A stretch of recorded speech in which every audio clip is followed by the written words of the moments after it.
Good day po mga kabaslag. Welcome po muli sa panibago nating vlog. This time po pag-uusapan natin ang iba't ibang kaparaanan paano tayo makakuha ng puhunan para makapagsimula tayo na magnegosyo. Marami kasi na gustong pumasok sa negosyo. Ang problema rin ng iba, ultimo yung pagsisimula pa lang, ultimo yung pagkuha ng puhunan, hindi alam kung paano niya gagawan ng paraan. Ang daming magulo sa isipan kapag walang maayos na direksyon yung ating papasukin. Hindi mo alam kung ano ba talaga papasukin mong negosyo. Marami rin pumapasok na negative sa isipan natin kasi nga masyado nagiging komplikado. Pag sinabing negosyo, involved dyan, hindi lang basta yung tubo, hindi lang basta yung kita. Pag sinabing negosyo, involved dyan yung puhunan. Ano-ano ba yung mga pamamaraan na gagawin natin para makasimula tayo ng negosyo, makakuha tayo ng puhunan? Yan ang pag-uusapan natin, pero bago natin talakayin yan, baka po pwedeng pahingi naman ng isang like dyan. Pakishare na rin para makatulong tayo sa iba at pwede rin kayong mag-comment. Kapag meron akong mga mali sa aking vlog, pwede rin kayong mag-comment o kaya kapag meron kayong gustong idagdag, pwede nyo rin i-comment. At sa mga ngayon pa lang napadaan sa aking channel, baka po pwede naman pakisubscribe na yung ating channel at click na rin natin yung notification bell para updated kayo sa gagawin pa nating mga vlog. Pagka negosyo, involve yung puhunan, involve yung kapital. Kapag ka nag-start na negosyo mo, tuloy-tuloy pa rin yung paglalabas ng pera. Kasi mayroong tinatawag na operational expenses. May mga permit, pagkuha ng pwesto, pagagandahin ng pwesto mo, then kukuha ka ng tauhan, magpapasweldo ka. Meron ding mga renewal yan, may renewal ng permit, magpapakabit ka ng kuryente, tubig doon sa pwesto mo. So babayaran mo rin yun monthly, yung tax. Merong monthly, meron ding quarterly, meron ding yearly. Kasi sa akin, sa negosyo ko, nararanasan ko yun. Kaya meron tayong ganong binabayaran. About sa marketing, kapag nagma-market ka online, kapag ka nagbo-boost, babayad ka rin dyan. Mga bills ng kuryente, tubig, wifi, internet, logistics, mga deliveries, gumagastos rin tayo dyan.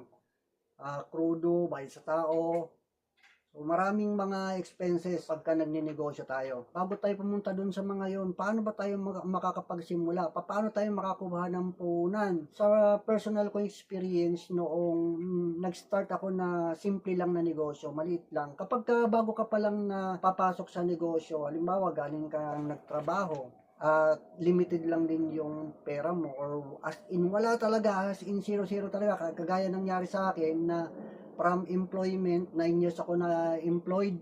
Then, tumawid ako ng negosyo, nag-start ako ng maliit na negosyo. Ang sinimulan kong negosyo noon ay gumagawa ko ng mga artificial flower.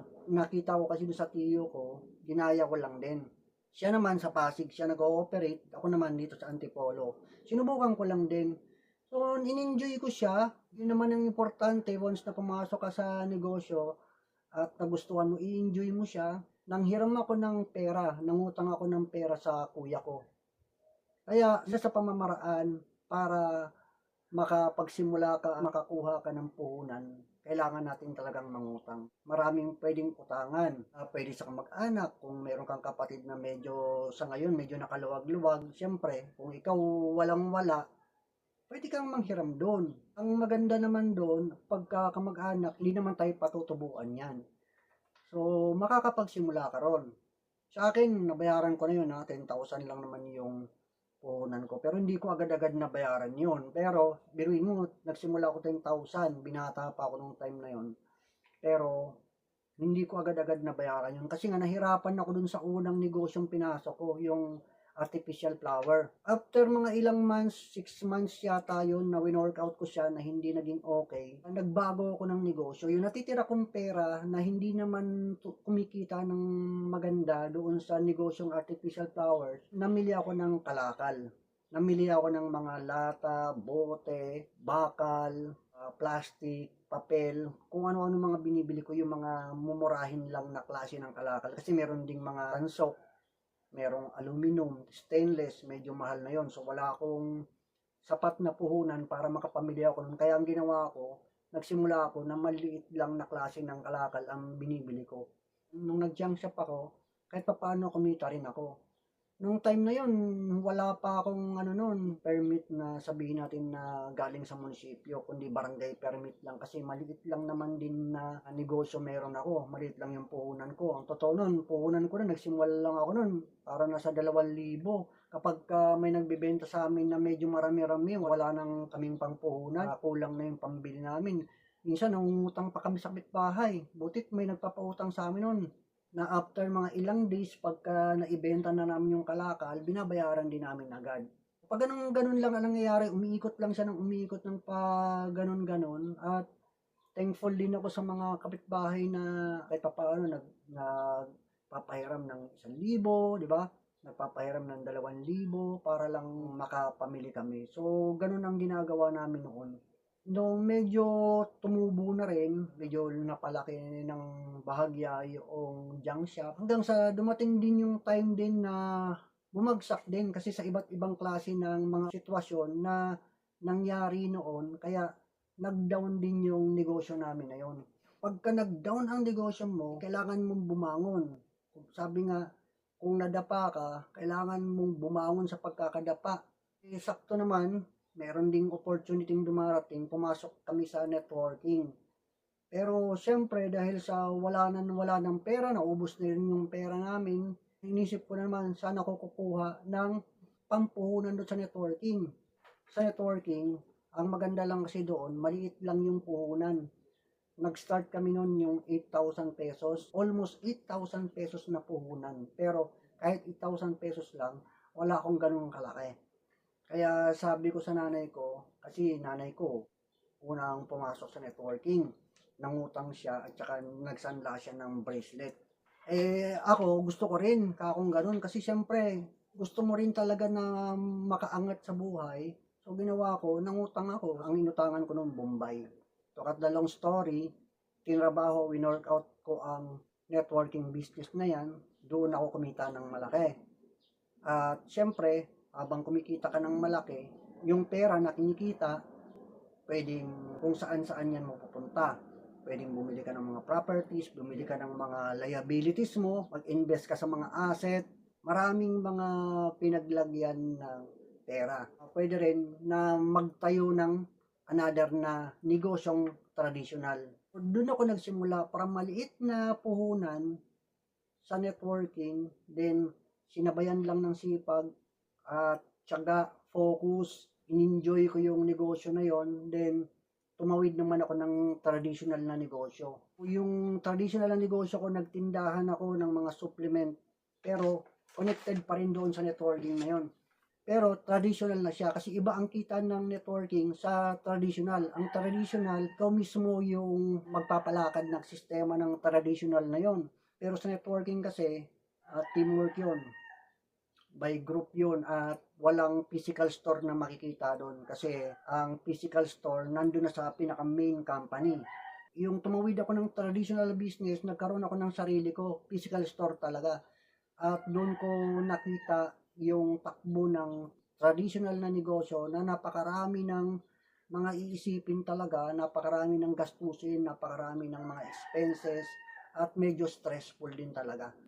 Doon natin makikita yung up and down talaga ng negosyo. Nung nagsisimula noon, kumikita rin ako ng maganda doon. Bumibenta kami ng 7 million per month sa business na yon. Dumating yung time na humina siya. Siguro dahil sa may mga decision din ako na parang sa tingin ko hindi naging okay o naging error siya. Kaya unti-unti rin na humina. Kasi pumasok din naman ako sa pagpapatayo ng building na yung pera na kinikita at naipon ay napunta doon sa pagpapagawa ng building. Pero hindi ko rin masasabi na parang failure ako doon kasi dumating din talaga yung time na yung building na yan napapaupahan na natin sa ngayon. Pero talagang medyo struggle din nangyari sa akin kasi nga nakukuha ko yung puhunan dapat doon sa negosyo na yon, sa store ko, nakukuha ko yung pera na yun para lang i-survive yung pinapagawa kong building. May mga time din talaga na talagang gipit na gipit na. Pumunta ulit ako sa isang paraan ng pagdiskarte ng pampuhunan para lang makasurvive sa negosyo. Nangutang ako sa bangko. Kaya hindi lang basta pwede tayo mangutang sa kamag-anak, hindi lang basta pwede tayo makapangutang sa Bombay. Kasi nangutang ako sa Bombay dati, yung pumasok sa networking. Pwede rin tayong mangutang sa bangko. Dito ko na-experience yung makapangutang sa bangko. Isang bangko dito sa Antipolo, Rural Bank, na ang promise sa akin nung taga-bangko ay 1% yung tubo. Pero nung kinumpute ko, grabe pala. Sa 500,000 ko na loan sa bangko, ang nakuha sa akin lahat-lahat or ang binayad ko lahat-lahat sa loob ng, kung di ako nagkakamali, parang 3 years yata yun, ay umabot ng 800,000. So 1%, pero 800,000 lahat yung nakuha sa akin. Meron silang computation nun, kaya nung sinasabi ko bakit ganon, 500,000 lang yung nakuha ko, pero bakit umabot ng 800,000? Pinaliwanag nila sa akin, kaya lang hindi ko maintindihan yung paliwanag kasi parang hindi katanggap-tanggap na umabot ng 800,000. Mas okay pa yung dating nag-loan ako ng sasakyan. Kasi dati kumuha ko ng sasakyan worth 2.4 million na sasakyan. Sa loob ng 2 years and a half, nasa 2.7 lang. So 300,000 lang yung tinubo sa akin ng sasakyan. Kaysa naman doon sa inutang kong kalahating milyon cash, pero 300,000 ang tinubo noong loan ko sa bangko. Kaya pagdating sa experience ng pangutang sa bangko, meron na rin ako niyan.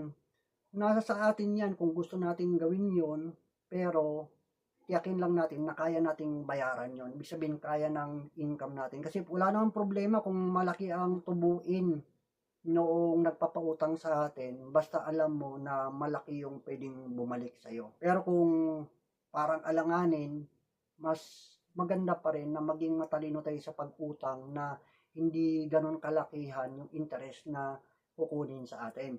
Dumating din sa point, dahil sa nagipit na rin ako, may mga liabilities ako na nabili, o meron akong mga equipment, mga musical instrument, may mga properties, asset na rin sana na nabili na naibenta ko para lang makapasok sa another na business. Itong tables and chairs rental, ang iba kong puhunan nito ay galing dun sa mga binenta kong mga gamit. Meron akong cement mixer, meron akong musical instruments, gitara, drum set, may mga gadget, distortion, meron akong maskula, yung timbangan, meron akong compressor, acetylene, yung meron akong Honda CBR 150 na motor, binenta ko yun para lang magkaroon ako ng dagdag puhunan para sa tables and chairs. Meron din akong property, may isa akong bahay na binenta ko para lang mai-survive ko din yung isang hanap buhay o negosyo, yung commercial space. So yun, binenta ko yung isang bahay ko para lang matapos yung building at makapagsimula ng commercial space business. Kanina, sinabi ko, ang isa sa pamamaraan ay utang. Ito naman ngayon, ito yung benta. Sabi nga, benta, utang. Yung pangatlong pamamaraan ng pagdiskarte ng pampuhunan natin, yung tinatawag na sangla. Halimbawa, meron kang nakitang negosyo na nakita mo na pwede kang kumita. Pwede kang magsanla ng mga bagay na hindi naman nag-i-income. Meron kang bagay na hindi naman nag-i-income na pwedeng isanla mo muna. Pwede rin yun. Basta alam mo na yung papasokin mong negosyo ay mag-generate sa'yo ng income. Nanay ko noon, nung pumasok sa networking, yung bracelet niya, sinanla niya. So, isa yun sa pamamaraan. Maraming pamamaraan para lang makapasok sa negosyo. Basta alam mo yung papasokin mong negosyo ay mag-generate sa'yo ng income, kikita ka. Pero lahat ng gagawin natin, merong risk factor yan. Kaya dapat handa ka sa risk na pwede mong ma-experience kapag nagnegosyo ka. Pinaka-last na pamamaraan para magkaroon ka ng puhunan ay ang komisyon. Ang pinakapuhunan mo dito talaga yung sipag mo, yung effort mo, yung galing mo. Paano yun? Pwede kang mag-promote or magbenta, mag-market ng mga bagay na hindi sa'yo. Kagaya ng binibentang lupa, binibentang bahay, binibentang sasakyan, ibenta mo market mo. Sa online, kung magaling ka sa online, magaling ka mag-advertise sa online, magaling ka mag-promote sa online, pwede yun. Mangungumisyon ka doon sa mga nagbebenta ng mga kanilang mga properties, bahay, lupa, sasakyan. Pwede kang magbenta ng mga ganon at kumuha ka lang ng komisyon. So wala kang puhunan, laway lang, yung effort mo lang, yung galing mo, yung husay mo sa sales, yun lang yung gagawin mo. Pagka nagkaroon ka na ng komisyon, yun yung sisinupin mo para gagamitin mo as puhunan sa negosyo. Kaya guys, yan yung tinatawag na bus. Hindi yung busking na tumutugtog ng mga music instruments sa mga malls, hindi yun. Kung hindi, bus, benta, utang, sangla, at komisyon. Bus. And guys, sana na may natutunan kayo at hanggang dito na lang ang aking vlog. Salamat ng marami sa panonood. Magsama-sama tayo sa pagninegosyo, maging entrepreneur para umangat yung buhay natin, labanan natin yung kahirapan.